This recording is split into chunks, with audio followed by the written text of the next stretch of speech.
Посреди бескрайней саванны, зажатой между горизонтом и угасающим пурпуром сумерек, стоял маленький бегемотик.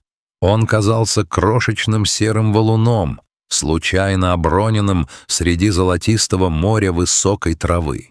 Тишина, наступившая после дневного зноя, была для него пугающей и чужой. Еще утром мир был понятным. Он состоял из прохладной воды, запаха ила и огромного надежного бока матери, о которой можно было тереться мордочкой.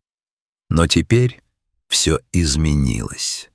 Малыш, отбившийся от стада во время внезапной неразберихи на переправе, не понимал, почему знакомый, гулкий голос матери больше не доносится с далекого плеса.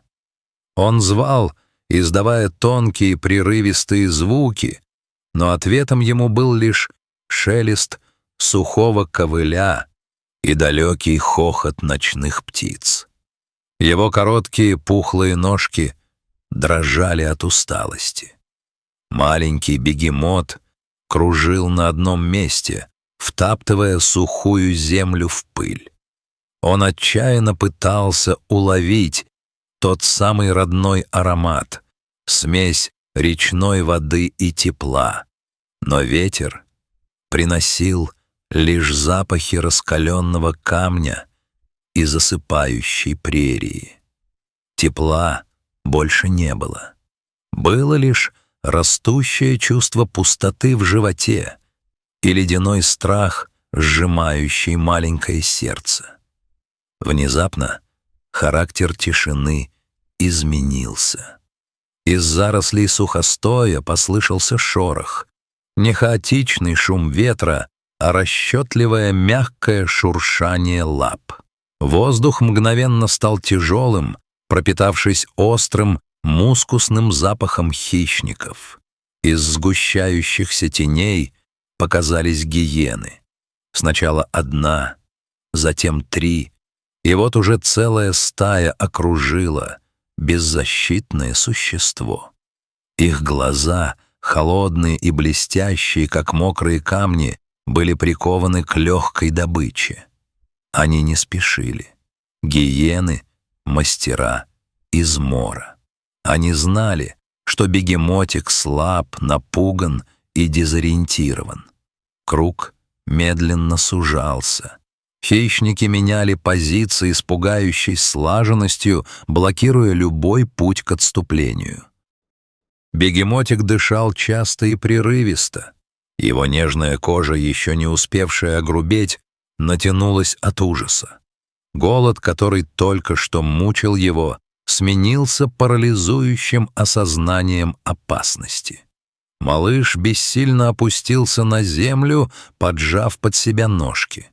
Его крошечные ушки нервно дергались, ловя каждый щелчок челюстей и каждый приглушенный рык. Инстинкт самосохранения заставлял его замереть в надежде, что он станет невидимым, что это лишь дурной сон, который развеется с рассветом.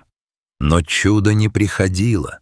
Заходящее солнце отбрасывало длинные, уродливые тени гиен на пыльную землю, превращая их в чудовищ из древних легенд.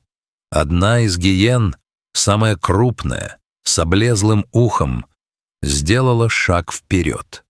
Она приоткрыла пасть, обнажая желтые клыки, и издала низкое вибрирующее рычание. Бегемотик попятился, но уперся лишь в пустоту и колючий кустарник. В его круглых черных глазах застыло полное отчаяние. Рядом не было ни стада, готового встать стеной, ни спасительной воды. Только кольцо смерти, сжимающееся с каждой секундой. В тот самый миг, когда вожак стаи припал к земле для прыжка, горизонт прорезал новый механический звук. Рев мощного двигателя разорвал оцепенение прерии. Гиены вскинули головы, их зрачки сузились от яркого света фар, внезапно ударившего по высокой траве. Патрульный внедорожник рейзеров на полной скорости летел через саванну. Двое мужчин, Элиас и Самуэль, уже издалека поняли, что происходит. Они знали этот район как свои 5 пальцев и следили за перемещением семей бегемотов. Увидев в бинокль окруженного малыша, они не колебались ни секунды. «Быстрее! Они сейчас его разорвут!» — крикнул Самуэль, хватая ракетницу. Машина затормозила, подняв облако пыли. Элиас нажал на клаксон, создавая невыносимый шум, а Самуэль выстрелил в воздух. Сигнальная ракета, шипя и разбрасывая искры, прочертила огненную дугу в темнеющем небе. Оглушительный хлопок и яркая вспышка заставили гиен в панике отпрянуть. Их хваленая самоуверенность мгновенно испарилась перед лицом непонятного огня. Рейнджеры выпрыгнули из машины, громко крича и размахивая длинными ветками акации. Они создавали вокруг себя зону шума и агрессии, не давая хищникам опомниться. Гиены недовольно ворчали, их глаза светились злобой, но инстинкт выживания оказался сильнее голода. Когда взлетела вторая ракета, осветив тощие фигуры зверей, стая не выдержала и бросилась в рассыпную, исчезая в далеких кустах. Пыль медленно оседала. Саванна возвращалась к своему обычному покою, но для маленького бегемота потрясение было слишком велико. Он продолжал стоять неподвижно, глядя в одну точку. Его сознание не могло вместить череду этих событий: нападение, гром, огонь и теперь огромные двуногие существа. Рейнджеры не спешили подходить вплотную. Элиас, старший в группе, жестом приказал напарнику замереть. «Он в шоке», — тихо произнес он. «Один неверный шаг, и он либо нападет, либо убежит в темноту, где мы его уже не найдем». Сверившись с планшетом, они подтвердили свои догадки. Этот малыш соответствовал описанию детеныша самки, за которой они наблюдали последние 2 недели. Очевидно, он отстал от нее во время долгого перехода к новому водопою. Взгляд Элиаса смягчился. Он видел перед собой не просто объект мониторинга, а живую душу, которая только что заглянула в бездну. «Нужно его покормить, иначе он не дотянет до утра», — сказал он. Элиас вернулся к машине и достал заранее приготовленную бутылку со специальной смесью. Это молоко было обогащено ферментами и витаминами, необходимыми для диких животных в экстренных ситуациях. Он медленно, почти по-пластунски, приблизился к малышу. Бегемотик, заметив движение, тут же спрятался за сломанную ветку дерева. Весь его вид выражал крайнюю степень недоверия. Однако запах теплого молока, смешанный с ароматом трав, был сильнее страха. Его пустой желудок свело судорогой. Рейнджер сел на землю в нескольких метрах от него и просто протянул бутылку. Прошли долгие минуты тишины. Малыш колебался, переводя взгляд с человека на спасительную ветку. Но голод победил. Сделав несколько неуверенных шагов, все еще дрожа всем телом, он приблизился к Элиасу.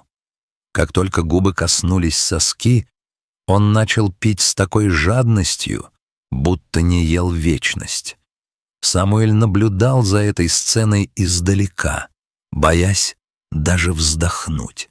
Это был хрупкий момент единения человека и дикой природы. Момент, когда доверие рождалось из пепла катастрофы.